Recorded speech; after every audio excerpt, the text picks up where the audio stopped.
Les 1001 vies de Saïn, une enquête de Karim Boukercha. Épisode 8, Saïn et les Ultramagnetic MCs. Saïn, avant de disparaître définitivement au début des années 90, il part à New York tout seul du jour au lendemain et il a pour but d'aller enregistrer des morceaux de rap là-bas. Quand il dit ça, personne ne le prend au sérieux. Quand il revient, tout le monde hallucine parce qu'en fait, il revient avec des maquettes qu'il a enregistrées avec un groupe de rap très connu de l'époque qui s'appelle Ultramagnetic MCs. Ce voyage à New York, il est vraiment nimbé de mystère parce que on ne sait pas vraiment ce qu'il y a fait. On ne sait pas chez qui vraiment il était. Il est resté plusieurs mois, il donnait plus de nouvelles. Donc moi, à ce moment-là, je vais essayer de percer le mystère de mais qu'est-ce qui a bien pu se passer dans cette année, dans tous ces mois où il reste à New York et où il coupe les ponts avec tout le monde. Pourquoi il coupe les ponts avec tout le monde? Qu'est-ce qu'il a en tête, quoi? Les 1001 vies de Saïn. Comment t'apprends qu'il est parti à New York dans ce voyage où il va rester plusieurs mois? Quand tu pars en juin 88, je le sais un peu par sa concierge. Daniel, mère de Saïn. Il ne me prévient pas du tout de son départ. Et puis, ça dure. Je commence un peu beaucoup à m'inquiéter. Pendant ces mois-là, il l'appelle pas. Non, il l'appelle pas. J'ai pas une carte, j'ai rien du tout. Écran blanc, voilà, rien du tout. Et là, vraiment, on s'inquiète avec mon mari. On se demande un peu où il est passé. Au vu de sa personnalité, ça t'étonne ou parce que si j'ai bien compris, quand même, il est furtif, il fait ce qu'il veut, etc. Ce qui diffère, c'est que c'est la longueur du silence, parce que c'est pas la première fois qu'il va à New York. Alors, de temps en temps, pour faire genre, il envoie une carte postale, ça fait bien, voilà, ça rassure les populations. Enfin, en attendant, là, ça fait quand même un bout de temps qu'on n'a pas du tout de nouvelles. Alors, c'est vrai que j'en avais pris mon parti. J'étais très occupée, de filles encore très, très, très jeunes, finir la fac, un travail aussi très prenant. Tout ça, ça fait beaucoup. Et mon grand qui est parti, qui ne donne pas de nouvelles. Alors, c'est vrai qu'il y a une période où on est un peu en colère. Et puis, la colère se transforme un peu en inquiétude. Et puis, on se dit, mais comment je vais faire pour le retrouver? Dans quel coin du monde il s'est planqué, quoi. Voilà. J'en étais à me dire, mais je ne peux pas passer par Interpol pour savoir où il est. Il est adulte, on va me rire au nez, il fait ce qu'il veut et tout. Mais tu as sincèrement pensé à appeler Interpol? Ah oui, je me suis dit, mais comment je vais le retrouver? J'avais plus de nouvelles. À l'appartement, c'était fermé, j'avais pas les clés, ni rien du tout. La concierge, je le voyais pas, le courrier s'entassait un peu, mais genre EDF et tout, les trucs à payer. Qu'est-ce que tu fais? T'appelles des amis à lui? J'ai aucun téléphone. Alors, il y a que maman, ma mère, qui, elle, montait les 6 étages pour aller au studio et connaissait Maï. Et puis, je pense qu'elles avaient discuté. Et je me suis demandé si Maï, il faudrait lui demander si elle avait donné son téléphone à maman. Je sais pas, à ma mère. Parce que ma mère avait l'air un peu plus au courant des allées-venues de Gurvan. Moi, j'étais en campagne. Hein. J'étais en campagne, j'avais un boulot en campagne et je finissais la fac. J'avais du travail vraiment bien. Donc, j'étais pas aussi souvent qu'elle, j'avais pas de disponibilité, quoi. Je me souviens quand Gurvan est parti à New York, je me souviens qu'on savait pas qu'il était à New York, de toute façon. Delphine, sœur de Saïn. Ma mère, elle était hyper inquiète. Donc ça, je me rappelle beaucoup de l'inquiétude de ma mère, de toutes les questions qu'elle se posait. Il avait disparu, quoi. Elle a mis un moment déjà avant de se rendre compte qu'il était vraiment plus là, injoignable, parce qu'au début, je pense qu'elle a cru que juste elle n'arrivait pas à le joindre. Puis à l'époque, il n'y avait pas les portables et tout ça. Donc, elle a mis un moment avant de comprendre qu'il était vraiment plus là. Après, il y a eu, à ce moment-là, de notre côté, il y a eu quand même des soucis. Moi, j'ai eu des soucis de santé un peu importants. J'ai dû être opérée du cœur à cette période-là. Et puis, on a déménagé par-dessus.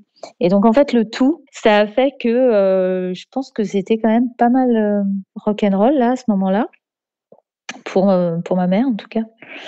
Et du coup, je sais pas, en fait, comment elle a réussi à savoir qu'il s'était barré à New York. Peut-être qu'elle a fini par joindre une copine, ou peut-être Maï, ou peut-être quelqu'un d'autre qui lui aurait donné une info, je sais pas.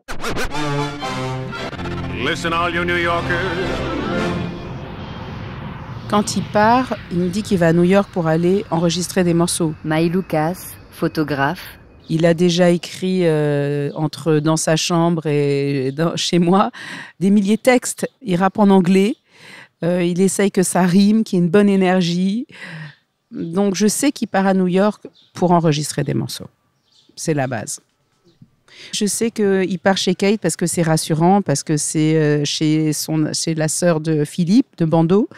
Il part chez elle, qui avait un grand appartement et qui accueillait beaucoup de nos amis français à l'époque. Ça faisait 1 an ou 2 ans que j'habitais à New York quand il est venu. Kate, sœur de Bando. Ma mémoire, elle n'est pas géniale de toute cette période où j'en ai pas gardé d'énormes souvenirs, mais il me semblait qu'on sortait beaucoup.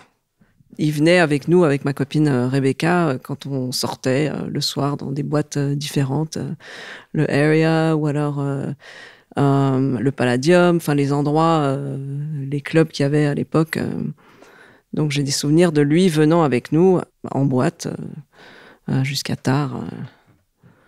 Le souvenir que Maï avait qu'il aurait habité chez toi quand il était à New York, ça, tu t'en souviens? Oui, ça j'en ai un souvenir qu'il était là. En revanche, je sais pas, je peux pas te dire combien de temps, si c'était 3 mois ou 15 jours. Je sais qu'on était sur 85e rue. C'était Upper West Side. Tu vois, plutôt sympa, familial, et à côté de Central Park.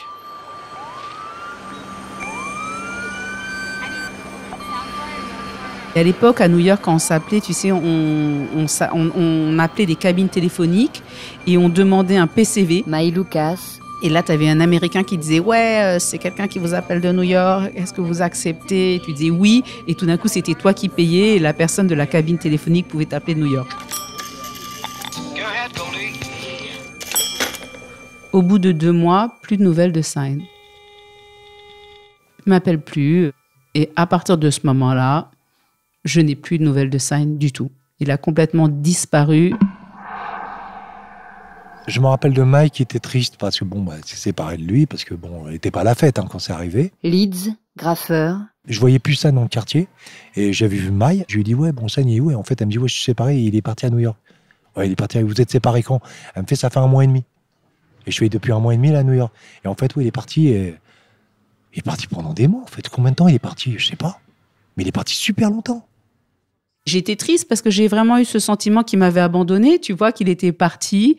Pour moi, c'était mon fiancé, je l'aimais, c'était mon petit chéri, tu vois. Et tout d'un coup, il était parti à New York et au lieu de revenir glorieux, rappeur, et me faire partager ça, non, il avait disparu. Mais c'était fou parce qu'il avait vraiment disparu même pour tout le monde. Blessed are you all who will join with us now in this struggle of life and death. So that freedom and peace will be more than a word to the offspring that we have left. Moi, quand il arrive à New York, c'est même moi qui lui recommande d'aller au YMCA. Rocking Squat, rappeur du groupe Assassin. Parce qu'il est resté pendant des mois au YMCA. YMCA, pour ceux qui ne connaissent pas, c'est un hôtel en fait. Cheap pour les étudiants, où tu payes pas cher du tout. Donc, bien sûr qu'il me le dit, puisqu'il me rejoint. Pourquoi il part à New York et qu'est-ce qu'il veut faire? Tous les gens qu'on était à l'époque, pourquoi on part à New York? On ne sait pas ce qu'on va faire. C'est comme disait la chanson d'Isa Minnelli ou Francis Sinatra, tu vois. If you make it here, you can make it everywhere. On y va parce que c'est New York, quoi. Tu vois, et que New York, c'est the place to be, surtout pour de la culture hip-hop, et qu'on y va simplement pour déjà voir ce que c'est et essayer de se faire sa place, sa culture, apprendre, vivre le vrai hip-hop qu'on kiffe sur disque et qu'on kiffe dans les photos des graffitis et tout, et le vivre. Et je pense qu'il est parti là-bas aussi pour ça. Pour l'amour de la culture, en fait. Je vois pas d'autre chose. Comme moi, comme Lucien, comme Solo, comme Vincent, à un moment, même en tant qu'acteur, qui est parti là-bas parce qu'il voulait tout niquer, parce que ses références, c'était les De Niro et machin et tout ça. Et voilà. C'est aussi simple que ça. Tu y vas pour comprendre pourquoi ce truc-là est aussi puissant, en fait.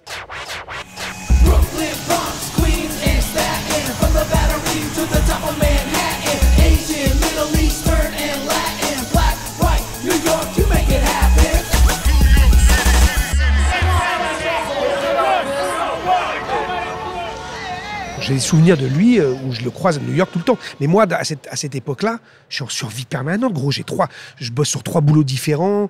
Je suis coursier en vélo, je bosse à la Bourse de New York. Tu vois, il faut faire rentrer de la thune, quoi. Donc, on est tous à New York, mais on est tous en train d'essayer de vivre le New York, mais en faisant en même temps, en travaillant, quoi.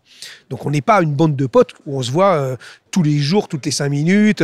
Dès qu'il y a, tu vois, on se croise des fois à des soirées, on ne sait même pas qu'on y est.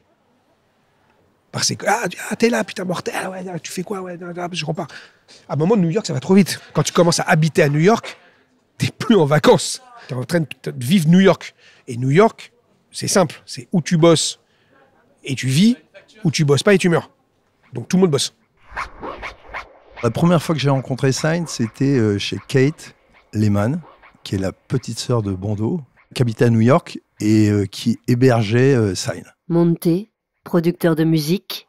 Et c'est vrai que lorsque j'avais été chez Kate, j'avais été fasciné par le vandalisme, parce que c'était le mot en plus que Philippe utilisait. Et il avait vandalisé tout autour de chez Kate, il y avait énormément de tags de Sign. C'était très impressionnant. Je me souviens, la station de métro, le sortir de la station, autour, sur les... Voilà, dans un endroit où il n'y avait pas obligatoirement beaucoup de tags. On est dans le même appart, il est dans son truc, moi aussi je suis dans mon truc. Moi j'étais pas intégré au mouvement graffiti vraiment. J'avais pas la même motivation d'être à New York que lui. Lui, je voyais bien, il était son truc. Moi j'étais à la recherche du funk. Donc c'est quelque chose de différent. Mais c'est vrai que quand je l'ai rencontré, moi, ce qui m'avait frappé, donc c'est son côté un peu shaper. Et je sais qu'on en avait parlé après avec Kate. Elle me disait, ouais, mais Sign, il sort que la nuit, en fait. Je vois le rentrer, clac. Déjà, elle était une oiseau de nuit, déjà à l'époque. Mais pour que Kate te dise ça, c'est que il y avait du niveau. Alors là, Kate. J'ai vraiment pas tellement de mémoire, de conversation spécifique, tu vois, avec lui.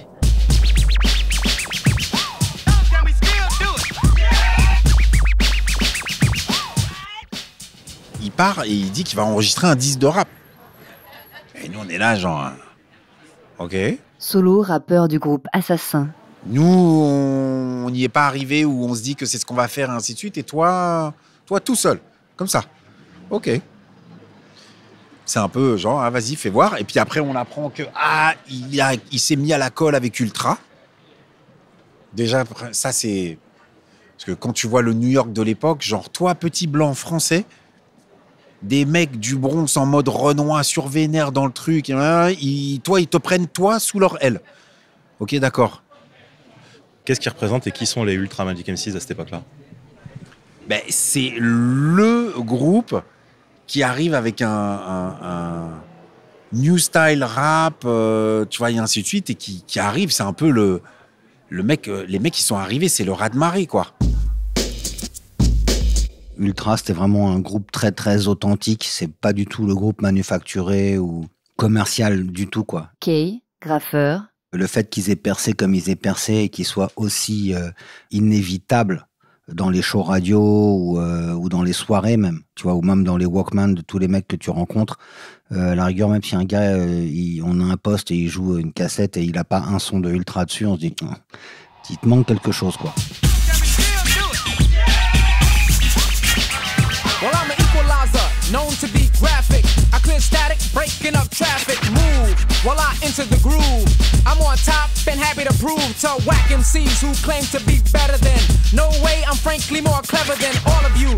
Each and every one, my son. Pay close attention. I'll take your brain to another dimension. Hold it.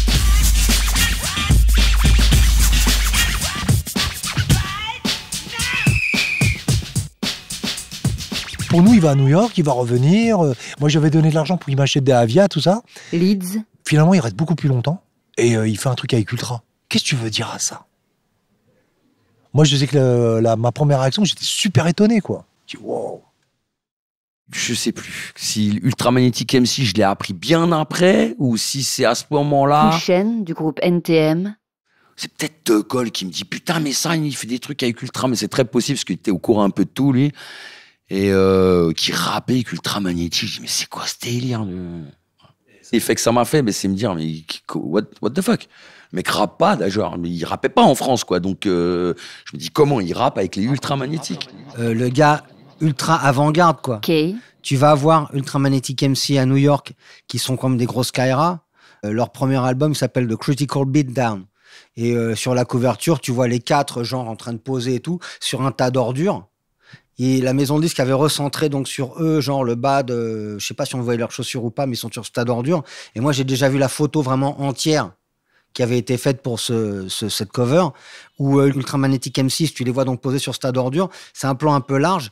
Et t'as 2-3 mecs allongés par terre, genre style, ils sont morts. Tu vois, genre, ils les ont critical beatdown. Tu vois, genre, ils les ont sévèrement tabassés, quoi. Donc, genre, c'est des mecs du Bronx, hyper hardcore, tu vois. Et toi, tu vas aller voir, quoi. Comment ça, le mec, il est pote avec Ultra, quoi? Comment il a fait ça, quoi? Solo. On sait rien de ça. On sait juste que effectivement, il était avec Ultra, mais alors avec qui? On sait pas. Qu'est-ce qu'il a fait? Ça? Comment? On sait pas. En tout cas, moi, je sais rien de tout ça. Mais il l'a fait. C'était un peu genre, waouh! Waouh! How did I meet you, Keith? I don't remember. It's in the Bronx, New York. Waouh! Comment il connecte avec les Ultra Magnetic MCs? C'est comme nous, hein, comment on est tombé sur tous les mecs du rap ricain et qu'on a rencontrés. Rocking Squat. Tu regardes qui est l'ingénieur du son, quel est le studio où ils ont enregistré, et tu vas aller chercher. Hein. Tu tapes à la porte. Ben, je pense qu'il est parti dans le Bronx et qu'il les a rencontrés. Hein. Aussi simple que ça. Il faut remettre le truc dans le contexte pour les gens qui nous écoutent. On est en 1989. Le Minitel n'existe pas. Donc le iPhone encore moins. Vous n'avez pas d'iPhone 14, les amis, à l'époque où on parle. Donc, t'as beau faire ce que tu veux au bout du monde, tu ne seras au courant que quand le mec revient. Il n'y a pas de story, il n'y a pas de selfie, il n'y a rien du tout. Ce qu'il faut savoir, c'est qu'à New York, moi je me rappelle clairement Vincent Cassel, comédien. Que je sortais, je voyais Andy Warhol, je voyais Basquiat, je voyais Mapplethorpe, tu vois, le photographe. Il y avait, tu les voyais, ces gens, ils étaient là tout le temps. Je les voyais souvent, en fait. On voyait Keith Haring tout le temps. Hyper sympa. Enfin, tu vois, c'est-à-dire qu'en fait, quand tu étais à New York et que tu étais dans la nuit, et moi j'étais tout le temps dehors à l'époque, ou parce que j'y travaillais, tu vois, dans des bars ou des trucs, bah, tu croisais ces gens tout le temps. Donc les hip-hoppers, évidemment, à New York, tu les croises tout le temps, en fait. Ces morceaux composés par les mecs d'Ultra et sur lesquels chante Sign, est-ce que tu les entends? Je les ai entendus à l'époque, peut-être pas tous, parce que je sais pas combien il y en a, mais j'ai dû en entendre un ou deux. Bon, alors, il y avait ce délire à l'époque aussi, beaucoup, comme inspiration, c'était Flavor Flav. Et donc, il y avait dans le truc du fou, du bouffon maléfique, tu vois ce que je veux dire, dans lequel il y avait un petit côté Flavor Flav dans ce que faisait, si je me rappelle bien, Sign aussi. Ces fameux morceaux que Sign fait avec Ultra Magnetic MCs, oui, je les écoute à l'époque. Je les ai même dans ma possession, dans le sens où quelqu'un me les copie sur cassette. Je me retrouve à partir au ski. Et cette fois-là, quand je suis au ski, j'ai le fameux morceau de Assassin Tina dans les oreilles. Et les 2 morceaux de Sign avec Ultra Magnetic MCs, dont je suis très déçu parce qu'en fait, j'ai une qualité qui est très médiocre. Avec un souffle, tu vois, très lointain. Tu vois, c'est pas de la super qualité studio. Tu veux les écouter? Quoi, tu les as retrouvés? Ah, hey. Ah, mais grave, s'il te plaît. Allez, vas-y, tiens, écoute. Ouais, c'est ça, le pur son Ultra Magnetic MCs, très brut. You get hype with your feet with the wave. Pumping up the beat for I'm just a slave. Realize I'm on the rise, don't lie the size. As large as big, cause it's simply cool. Les morceaux, il nous les a fait écouter. Leeds. Moi, je trouvais pas que... C'est sa voix qui allait pas pour moi. Ça faisait bizarre, parce que j'entendais bien que c'était sa voix, tu vois. Parce que, tu sais, les rappeurs anglais ou les rappeurs ricains, ils ont pas un accent français. Donc pour moi, ça collait pas trop. Mais il nous a fait écouter. Moi, il m'a fait écouter plusieurs maquettes. So baby, check it out, you know I'm serious. I take the best like it's a dose of this. Cause I'm back again, picking up your brain. No pain, no gain, and you know I'm just bragging with the funky microphone on my side. Cause no, a brother from the old school on the MIC.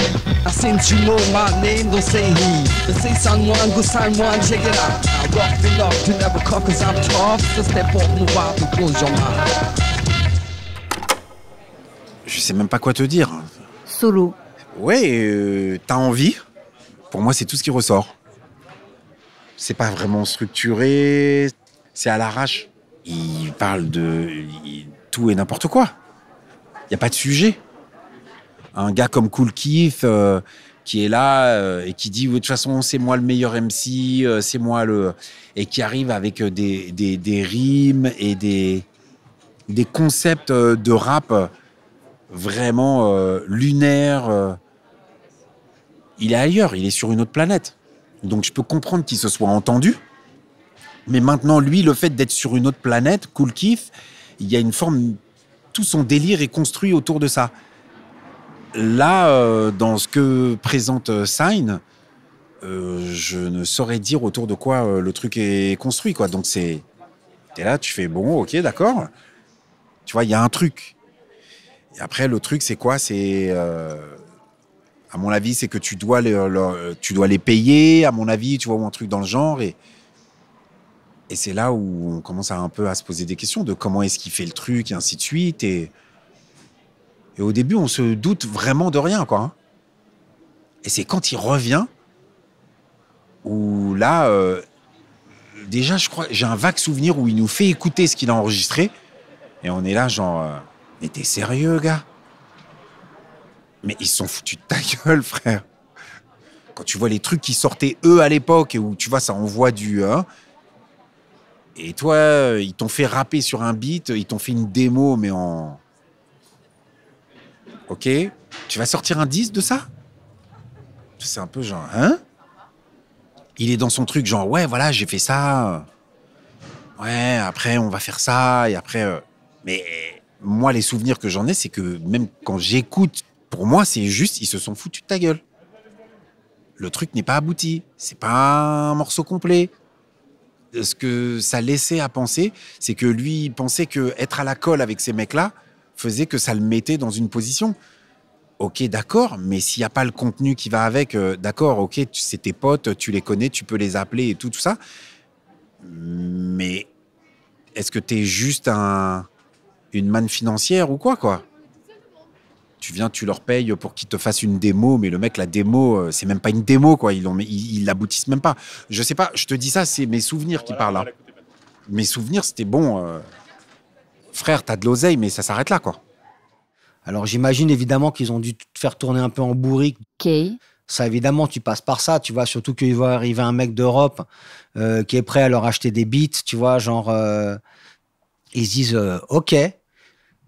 C'est hyper couillu de sa part, quoi. Tu vois, ça te montre son niveau de détermination derrière cette soi-disant folie affichée, cette intelligence, ce côté avant-garde d'aller chercher les gens les plus pertinents dans leur domaine pour faire une collaboration avec eux et revenir avec un produit. Voilà, ça sortira jamais, mais moi je me suis fait ce kiff, ce plaisir. Et ah ouais, t'as fait ça avec qui? Le petit frère de ta nouvelle meuf qui a une boîte à rythme? Non, je suis allé chercher Ultra Magnetic MCs. Lui, il a la chance d'aller approcher les plus grands, quoi, et pas se faire jeter en l'air. La preuve, ils font quand même un taf. Ça se fait pas en une demi-heure. Surtout que bon, entre nous, son rap, il est pas ultra abouti, mais il en a rien à foutre.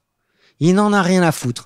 Come on, give it up, just shut up, so funky, I ain't no junkie, I'm just a monkey, a little bit funky, no shit, just take the sit down, up and out, suck my dick, alright, after that, dig my cat, it's breaking on down, and it's in every jam, too many people now, they know who I am, you can't get true, but I'm still the same. Les morceaux qu'il a ramenés des Ultras étaient assez mauvais. Fucking Squat. Il n'y avait pas de potentiel réel dans une carrière, entre guillemets, artistique dans la musique, pour moi, de ce que je voyais. Après, quand tu lâches pas l'affaire et que tu t'améliores, chacun de nous est magique, chacun de nous est unique. Donc, il aurait pu, mais il n'a pas continué. Alors, oui, fait d'armes. Bravo, t'as posé 3 morceaux avec Ultra, qui sont jamais sortis, malheureusement, et qui sont pas très bons. Moi, j'adore ce que je viens d'entendre. Maï Lucas. Au début, c'est un peu difficile parce que tu sens qu'il maîtrise pas l'anglais. Mais tout d'un coup, quand il dit « I don't give a fuck », qui a un côté quand même, genre, qui est un peu de sa personnalité. Puis juste après, il y a un moment donné où il a un petit flow, nanana, et je me dis, ça mieux dirigé et mieux produit, plus approfondi, développé, il y a quand même un bon style. Il y a du bon flow, là. Pour l'époque, c'est pas mal, je trouve. Là, c'est enregistré nul, etc. Mais il aurait pu faire quelque chose, le mec avec un accent français comme ça, avec sa gueule grimaçante et son visage triangulaire.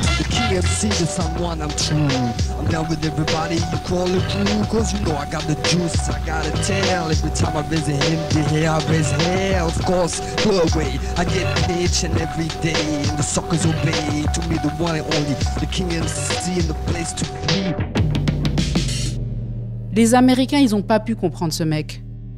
Ils voient arriver un blanc, ils reçoivent un sort de mec qui est assez atypique, qui est assez courageux. T'as vraiment le courage d'aller aux États-Unis et de se lancer à faire du hip-hop en essayant d'être du même niveau que Eric B. Rakim et faire des trucs « I have the ring, the bitch, nanana ». Il est à fond dedans parce qu'il croit en ce mouvement. Il y a un côté un peu naïf où il se dit pas genre je suis ridicule, je vis pas ce truc. Il y a un mot, il veut y répondre et lui il est un blanc, il le fait aussi, il le dit aussi. Quand j'écoute ce rap, je vois encore cette même volonté de créer et de pas avoir peur et d'y aller et de faire son rap. Et il y a une certaine arrogance. C'est pas genre le mec, il est dans l'international, il est profondément dans sa musique et il en est tellement qu'il se rend même pas compte que, tu vois, les Américains, ils ont dû se dire, mais attends, on comprend rien, on parle même pas américain, il dit ça, ils ont dû le prendre pour un bouffon, tu vois ce que je veux dire à la limite. Alors qu'en réalité, il est assez génial.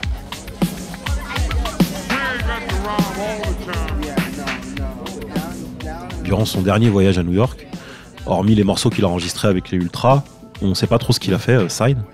Par contre, il y a des rumeurs comme quoi on l'avait croisé dans des états inquiétants. Sense, toi qui l'as croisé à New York, de quoi tu te souviens de cette rencontre? C'était sur Broadway. Sense, Tagger. On se dit pas grand-chose, il dit pas grand-chose en fait, Sign. Et après, hop, il est refilé un peu dans les rues de New York, quoi. C'était genre un sort d'apparition. Il t'avait pas dit ce qu'il faisait là? Non, pas du tout. Et moi, je sais pas qui j'étais. Et là, on l'a croisé, Chuck, et je pense vraiment Karim, il a même pas dit un mot. Hein.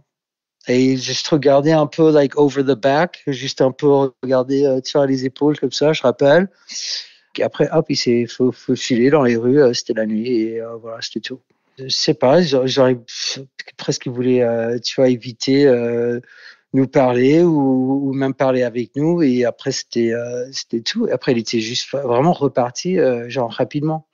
Il n'y avait pas vraiment un contact posé. On aurait dit que voilà, il était sur son chemin, en train de, voilà, peut-être, tu vois, il était sur une mission et voilà, je sais pas quelle mission il était. Et il a un regard de ouf, hein, comme Sign. Les 2 fois, tu vois, que je vois, il a quand même un regard. He's got you know, une énergie qui l'entoure, quoi. Good or bad energy, je sais pas, mais il a une énergie qui est autour de lui.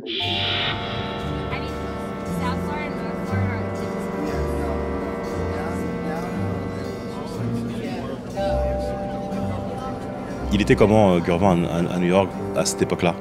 À cette époque-là, il me semblait... Kate, sœur de Bando. Je veux dire, comme je le connaissais normalement, mais j'avais aussi remarqué, il faisait des grimaces pas possibles. Il faisait des trucs un peu bizarres et des expressions de visage, tu vois, un peu surprenants, qui n'avaient pas de contexte. Mais bon, je me suis dit, voilà, il est rigolo, quoi. Donc je m'étais pas du tout posé de questions. Moi, je pense qu'il est à fond dans son délire. Après, je suis pas médecin. Monté, producteur de musique. Mais j'ai vécu à New York, j'ai vécu cette époque, et vite fait, tu pouvais déraper. New York, c'est une grande ville avec une pulsation très particulière. C'est la pulsation de 24 heures sur 24. Donc c'est à la fois la modernité et à la fois un truc un peu tribal où ça pulse, quoi. C'est du 24 heures sur 24.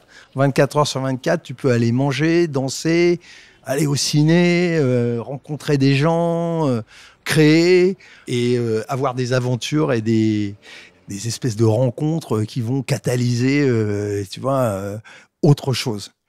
Donc, évidemment, la tentation est grande de continuer le truc et puis, tu vois, à chercher, à triper, à défricher.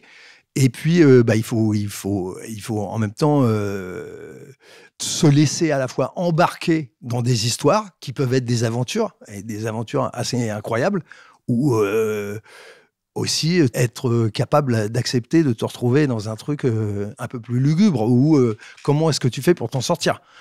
Tu peux passer du noir au blanc en une demi-journée. Tout d'un coup, tu rencontres quelqu'un qui, clac, hop, change ta vie. À l'époque, c'était encore, en tout cas pour moi, et puisque tu me parles de Gurvan, je pense qu'on était un peu dans les mêmes aventures. C'est-à-dire que tu fais une rencontre de quelqu'un, tu me parlais de Gurvan et de Ultramagnetics, et pourquoi il est avec Ultramagnetics? Parce qu'il a dû sortir dans une soirée incroyable où, clac, parler à un mec qui l'a branché, séduire, tu vois, un mec, je sais pas, dans la rue, juste avec la façon dont il peignait, clac, et après, t'arrives à enchaîner, te retrouver dans ces aventures incroyables, voilà, c'est aussi un peu ça. C'est ce que ce New York permet à cette époque. Tout est possible parce que tout est... voilà, il y a une espèce de part de découverte et de trucs nouveaux qui n'existaient pas avant. C'est ça le truc. C'est pas il y a un certain recyclage. On est tous en train de recycler quand on crée des choses.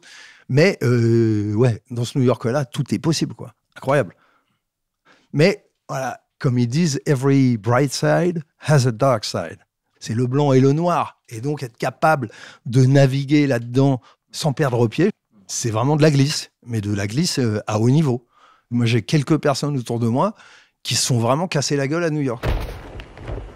Je l'ai croisé à New York, mais on traînait plus ensemble. Je pense que c'est peut-être la période Ultramagnetic MC où il était plus vraiment DRC, quoi. Puis même nous, on avait pris un autre chemin et tout. Putain, je croise ça, au milieu d'une avenue, avec un poste à fond. Il pleuvait des cordes et il marchait très très énervé et tout. Mais il tombait des cordes, il n'y a personne qui était dehors, au milieu de l'avenue avec les taxis qui passent. Et je suis même pas allé le voir. Hein. Et là, ouais, tu vas pas le voir parce qu'il paraît ouf. Ouais, il est là, il marche au milieu de la rue, puis enfin, je veux dire, ouais, il est passé à fond, il était comme ça, j'étais avec Vivi, je l'ai même pas interpellé. Ce qui s'est passé entre Sign et les Ultras, il y a que les Ultras eux-mêmes qui pourraient te le dire. Tout ça, ça reste un énorme mystère. Déjà, que le mec, il ait réussi à les rencontrer et faire un truc avec eux, c'est incroyable, c'est presque impensable, quoi. Et ce qui serait vraiment mortel, c'est de réussir à les ravoir et de les faire parler. Ça serait très fort, ça. Affaire à suivre. Dans le prochain épisode, à la folie. Quand il est rentré, tu sentais qu'il y avait un truc qui est cassé, il y a un truc qui avait changé. Et il était dans sa bulle et sa bulle, en fait, elle s'est refermée sur lui et s'est isolée. Je sais qu'il est parti en couille de plus en plus. Vous venez d'écouter Les 1001 vies de Sign, une production tard le soir. Enquête de Karim Boukercha, réalisée par Elsa Denac. Musique originale Basile Bocquer. Mixage Simon Zrak. Ce podcast fait partie d'un projet transmédia. Prolongez l'histoire avec un texte et des images inédites en vous procurant le livre My Name is Sign, Paris is Mine aux éditions L'Œil d'Horus. Livre disponible uniquement en ligne sur www.westedtalent.fr. Merci au fonds de dotation Agnès B, à Pseudo Radio et au fonds Renault pour l'Art d'avoir soutenu le projet.